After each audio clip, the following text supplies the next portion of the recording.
Cake کٹ کرنے کے لیے آج پرنسپل کے ساتھ ان تینوں کو اسپیشلی بلایا گیا تھا۔ وہ کیک کاٹنے جا ہی رہی تھیں، تبھی جاریہ کے ڈریس پر ڈرنک گرتی ہے تو وہ ایکسکیوز کرتی ہے اور ایک سائڈ پر ہو کر ٹیشو سے اپنا ڈریس صاف کرتی ہے کہ اچانک اسے فیل ہوتا ہے کہ کوئی اس کے بالوں میں انگلیاں چلا رہا ہو۔ وہ کانپ کر پیچھے کی طرف دیکھتی ہے مگر کوئی نظر نہیں آتا۔ اس کے ہاتھ جاریہ کے چہرے پر چل رہے تھے اور اس جنسات کی سانسیں اس کے چہرے کو جھلسا رہی تھیں۔ وہ ساکت رہتی ہے کیونکہ وہ اس کے غصے سے ڈرتی ہے۔ بیوٹی میں تمہیں بہت یاد کرتا تھا۔ کوئی لمحہ ایسا نہیں گزرا جس میں نے تمہیں یاد نہ کیا ہو۔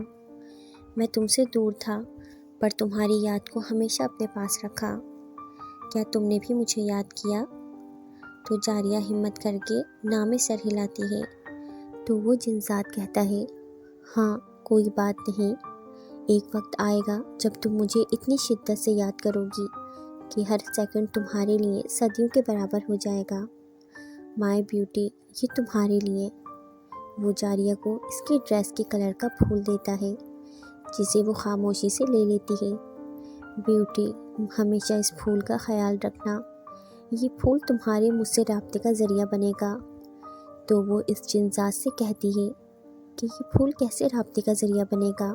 تو وہ کہتا ہے، تم جب بھی مجھے یاد کرو گی یہ نیلا گلاب بن جائے گا، جب اداس ہوگی تو یہ پھول جامنی رنگ کے گلاب میں بدل جائے گا، جب آپ خوش ہوگی تو یہ پھول گلابی گلاب میں بدل جائے گا، اور جب تم مجھ سے نفرت کرو گی تو یہ پھول پیلے گلاب میں بدل جائے گا۔ اور یہ تمہاری نفرت نہیں بلکہ میری زندگی کا خاتمہ ہوگا، اور پھر یہ پھول کالا بن جائے گا، اور یہ پھول اس وقت تک کالا گلاب رہے گا جب تک آپ کی محبت اسے سرخ گلاب میں تبدیل نہیں کر دیتی، اور مجھے یقین ہے تم اس کو کالے گلاب میں تبدیل ہرگز نہیں کرنا چاہو گی۔ میری بیوٹی، ویسے تو تم ہر طرح سے خوبصورت ہو لیکن یہ اداسی تمہاری خوبصورتی کو کم کر دیتی ہے۔ اور پھر وہ عقیدت سے اس کے ماتھے پر اپنے لب رکھتا ہے اور جاریہ پہلی بار اس کے لمس میں سکون محسوس کرتی ہے۔ وہ اس کے بالوں کی خوشبو سونگھ رہا تھا اور جاریہ سامنے کی طرف دیکھتی ہے جہاں نادیہ اور مناہل میم کے ساتھ کیک کٹ کر رہی تھیں۔ وہ خوش ہو کر ان کی طرف دیکھ رہی تھی مگر اس کی آنکھیں جیسے ہی وہ منظر دیکھتی ہیں وہ جھٹکے سے اس جنسات سے دور ہوتی ہے اور ان کی طرف بھاگتی ہے۔ وہ جو ان لمحوں میں مدہوش تھا اس کے اچانک دور جانے پر غصہ ہوتا ہے مگر اسے بھاگتے دیکھ کر بعد میں اسے سزا دینے کا سوچتا ہے۔ جاریہ کو بہت سارے سانپ اپنی دونوں سہیلیوں کے آس پاس دکھائی دے رہے تھے۔ وہ سمجھ گئی تھی کہ وہ چڑیل اب اپنی دھمکی پر عمل کر کے رہے گی کیونکہ دو سانپ ان دونوں کو ایک ہی وقت ڈسنے والے تھے۔ وہ جتنی تیز بھاگ سکتی تھی بھاگ رہی تھی۔ سانپ انہیں ڈستے جاریہ ان دونوں کو پیچھے کی طرف دھکا دیتی ہے اور کیک کو نیچے پھینکتی ہے۔ مناہل، دور ہو جاؤ اور نادیہ کو بھی دور کرو، بلکہ ان سب کو یہاں سے لے جاؤ، یہاں پر بہت بڑے زہریلے سانپ ہیں، جاؤ سب بھاگ جاؤ۔ وہ دونوں جب ادھر ادھر دیکھتی ہیں تو کوئی سانپ نظر نہیں آتا۔ سب جاریہ کو پاگل سمجھ رہے تھے جو اب ہر ایک کو پکڑ کر ان نظر نہ آنے والے سانپوں سے دور کر رہی تھی۔ وہ جنسات جو کب سے اسے دیکھ رہا تھا، جو اپنی جان کی پرواہ کیے بغیر ان تمام لوگوں کو ان سانپوں سے دور کر رہی تھی جو جاریہ کے علاوہ صرف اسے نظر آ رہے تھے۔ جاریہ، یہاں پر کوئی سانپ نہیں ہے، تم کیوں خود کو پاگل ثابت کرنے کی کوشش کر رہی ہو؟ مناہل، میرا یقین کرو، تمہارے پیچھے بلکہ پورے ہال میں سانپ ہیں، وہ تم سب کو مار دیں گے۔ ہال میں موجود سب اسے پاگل سمجھ رہے تھے اور تمسخر سے اسے دیکھ رہے تھے۔ جب سب لوگ جاریہ کو ایسے دیکھ رہے تھے تو اس جنسات سے یہ برداشت نہیں ہوتا کہ کوئی اس کی بیوٹی کو پاگل کہے، تو وہ اسی وقت ان تمام سانپوں کو سب کے سامنے آنے کا حکم دیتا ہے۔ اس کے حکم کی دیر تھی کہ سب سانپ ہال میں گھومنا شروع کر دیتے ہیں اور ان تمام کے ارد گرد گھومنا شروع کر دیتے ہیں جو اس کی بیوٹی کو تمسخرانہ دیکھ رہے تھے۔ اب پورا ہال سانپوں سے بھر چکا تھا۔ نادیہ، دیکھو، میں سچ کہہ رہی تھی، کب سے کہہ رہی تھی، تم سب میری بات نہیں مان رہے تھے۔ وہ سب ان کو ڈسنے کے لیے بےتاب تھے مگر اس جنسات کے حکم کے منتظر تھے اور اس کے حکم کے مطابق اب ہال کی دیواروں پر رینگ رہے تھے تاکہ وہ سب سوائے جاریہ کے ہال سے باہر جا سکیں۔ جیسے ہی سانپ ادھر ادھر ہوتے ہیں پرنسپل صاحبہ سب کو باہر جانے کا کہتی ہیں۔ جاریہ بھی جانا چاہتی تھی۔ وہ جیسے ہی قدم اٹھاتی ہے 3 سے 4 سانپ اسے چاروں طرف سے گھیر لیتے ہیں۔ نادیہ اس کے پاس جا رہی تھی تو ایک سانپ اسے ڈسنے کی کوشش کرتا ہے۔ مناہل کے بر وقت کھینچنے پر وہ بچ جاتی ہے۔ مناہل اسے باہر لے کر جاؤ، جاریہ انہیں باہر جانے کا کہتی ہے مگر وہ اسے انکار کر دیتی ہیں اور وہ جن ذات ان کا اپنے دوست کے لیے فکر مند دیکھ کر خوش ہوتا ہے جنہیں اپنی جان کی پرواہ نہیں تھی۔ وہ جاریہ کے منہ سے سب کچھ سچ سننا چاہتا تھا، اس لیے ان سانپوں کے ذریعے انہیں ہال سے باہر بھیجتا ہے۔ سب کے جانے کے بعد ہال کا دروازہ خود بخود بند ہو جاتا ہے۔ دیکھو بس آخری بار مجھے جانے دو، میں وعدہ کرتی ہوں آج کے بعد کسی کے قریب نہیں جاؤں گی، پلیز مان جاؤ تم سب۔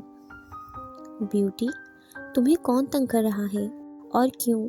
یہ سب تو میں پتہ لگا لوں گا، مگر تم نے ان کی بات مان کر بزدلی دکھائی، اس کی سزا تو تمہیں ملے گی۔ جاریہ کی آنکھوں سے آنسو نکل رہے تھے اور تبھی ایک سرسراتی ہوئی آواز آتی ہے، اگر تم نے کسی کو بھی بتایا تو؟ نہیں میں سچ کہہ رہی ہوں، وہ تو میں ایسے ہی بول رہی تھی۔ مجھ سے جھوٹ بولنے کا سوچنا بھی مت، ورنہ بہت ہی بری سزا دوں گا بیوٹی۔ میں مجبور ہوں، میں نہیں بتا سکتی۔ وہ جاریہ کو لفظوں کے جال میں الجھا کر اپنے ہاتھ کے اشارے سے سوائے ایک سانپ کے تمام سانپوں کو ایک ہی وار سے ختم کر دیتا ہے۔ بچ جانے والے سانپ کی حالت بہت بری تھی اور وہ اس کے جسم پر اپنے نام کا ٹیٹو بناتا ہے تاکہ وار کرنے والے کو آنے والی موت کا اندازہ ہو جائے۔ اس دوران جاریہ خاموش تھی۔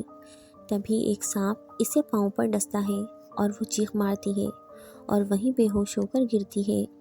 وہ جن ذات اسے آرام سے زمین پر لٹاتا ہے۔ مجھ سے جھوٹ بولنے کی چھوٹی سی سزا تھی یہ میری جان۔ مناہل اور نادیہ دروازے کے باہر ٹھہری تھیں۔ وہ بار بار دروازہ کھولنے کی کوشش کر رہی تھیں۔ تبھی دروازہ کھلتا ہے اور جیسے ہی وہ اندر داخل ہوتی ہیں ان کی پیاری دوست فرش پر ہوش خود سے بیگانہ پڑی تھی۔ میم دیکھیے جاریہ کو سانپ نے کاٹ لیا ہے، آپ کچھ کریں۔ مناہل رو رہی تھی اور زور زور سے بول رہی تھی۔ پرنسپل کے کہنے پر کچھ ہی دیر میں ڈاکٹر آتا ہے اور اسے انجیکشن لگاتا ہے اور تسلی دیتا ہے کہ زیادہ زہریلا سانپ نہیں تھا۔ 1 گھنٹے بعد اسے ہوش آ جاتا ہے تو پرنسپل صاحبہ اور اس کی سہیلیاں پریشان سی اس کے پاس بیٹھی تھیں۔ شکر ہے جاریہ تمہیں ہوش تو آیا، ہماری تو جان ہی نکل گئی تھی۔ مناہل اسے گلے لگاتی ہے اور ساتھ ساتھ اپنا ڈر بھی بتا رہی تھی۔ مناہل میں ٹھیک ہوں، تم رونا بند کرو، رو کر مزید اس کی طبیعت خراب کرو گی۔ نادیہ اسے ڈانٹتی ہے جس پر وہ اسے گھورتی ہے۔ چلو بیٹا آپ یہ جوس پیئے۔ پرنسپل صاحبہ اسے جوس پلاتی ہیں۔ سنی تم کیا پاگل ہو گئے ہو جو جاریہ کے کہنے پر اس کے کمرے کی سیٹنگ چینج کر رہے ہو، جبکہ میں کب سے کہہ رہی ہوں کچھ نہیں ہے تو تم مان کیوں نہیں رہے؟ امی آپ 1 منٹ یہاں بیٹھیں اور آرام سے میری بات سنیں۔ آپ کو یاد ہے جب جاریہ کو بہت تیز بخار آیا تھا تو میں ڈاکٹر کے پاس اکیلا گیا تھا، انہوں نے بتایا تھا کہ بخار کی وجہ سے اس میں بہت سی تبدیلیاں ہوں گی۔ کیا مطلب بخار کا اثر اس کے دماغ پر ہوا تھا کیا؟ نہیں مگر کچھ ایسے ہی سمجھ لیں۔ ڈاکٹر کے مطابق وہ کبھی کبھی عجیب حرکتیں کر سکتی ہے اور کبھی وہ وائلنٹ ہو جائے گی۔ انہوں نے خاص ہدایت کی تھی کہ اس کی ہر بات کو مانا جائے ورنہ خدا نخواستہ اس کی جان کو خطرہ ہو سکتا ہے۔ امی یار آپ کو یہ بات اس لیے بتائی ہے کہ آپ اسے زیادہ نہ ڈانٹا کریں، آپ تو رونے ہی بیٹھ گئیں، اس کا مطلب مجھے آپ کو نہیں بتانا چاہیے تھا۔ نہیں میں رو تو نہیں رہی، میں بھی کہوں میری بیٹی کمزور اور چڑچڑی ہوتی جا رہی ہے، بجائے اسے سمجھانے کے اسے ڈانٹتی تھی۔ چلو تم جب تک سیٹنگ کرو میں آج اپنی بیٹی کے لیے اس کا فیوریٹ کھانا بناؤں گی۔ اوکے جب تک میں دیکھ لوں کچھ رہ تو نہیں گیا، پھر اسے لینے بھی جانا ہے اور ابو کو کچھ مت بتائیے گا۔ سنی بیٹا تم فکر نہ کرو۔ سنی بھائی آ گئے ہیں۔ نادیہ مجھے تو بہت ڈر لگ رہا ہے، آج جاریہ ہماری وجہ سے بیمار ہو گئی ہے۔ ڈر تو مجھے بھی لگ رہا ہے مگر اب کیا کر سکتے ہیں، ان کی ڈانٹ چپ کر کے سن لیں گے۔ جاریہ تو اب انجیکشن کی وجہ سے سو گئی ہے، تم انہیں یہاں لے کر آؤ، میں کہیں نہیں جا رہی، تم جاؤ نادیہ۔